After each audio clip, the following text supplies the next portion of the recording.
ఇంకో vice president Rajababu 2 minutes.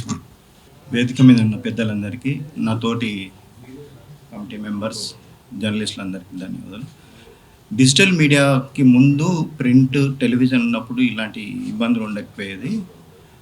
Print అంటే సాయంత్రానికల్లా విషయం తెలుసుకొని వాస్తవాలు రాసడానికి అవకాశం ఉండేది. టెలివిజన్ కూడా అలాంటి ఉండేది. కానీ డిజిటల్ మీడియాలో వేగంగా వార్తలు ఇవ్వాలనే ఒక ఆతృతతో రకరకాల అనర్థాలకు, అవాస్తవాలతో కూడిన కొన్ని వార్తలు ప్రచురించడం జరుగుతున్నాయి. దానివల్ల రకరకాలుగా ఇబ్బందులు ఎదురవుతున్నాయి ఇండస్ట్రీకి.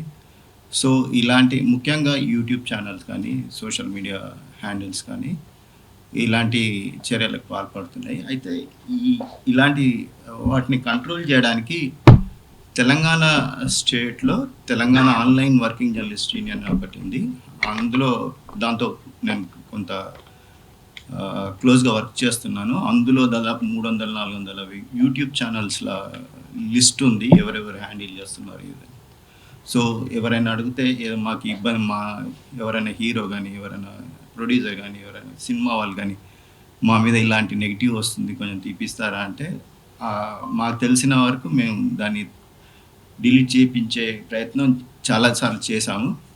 సో ఇలాంటిది ఒక లిస్ట్ తెలంగాణకే కాకుండా ఆంధ్రప్రదేశ్ కూడా యూట్యూబ్ ఛానల్స్ లిస్ట్ చేసి ఒక మొత్తం ఓవరాల్గా తెలుగు యూట్యూబ్ ఛానల్స్ అందరినీ ఒక లిస్ట్ చేసి ఒక కంట్రోల్ చేయడానికి అవకాశం ఉంటుంది.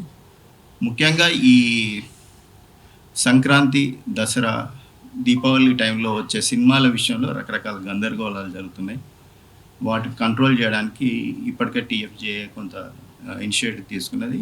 వారికి అనుగుణంగా మేము పనిచేస్తున్నాం కాబట్టి దీంట్లో మా వంతు సహకారాన్ని పూర్తిగా అందిస్తాం. థ్యాంక్ యూ అండి.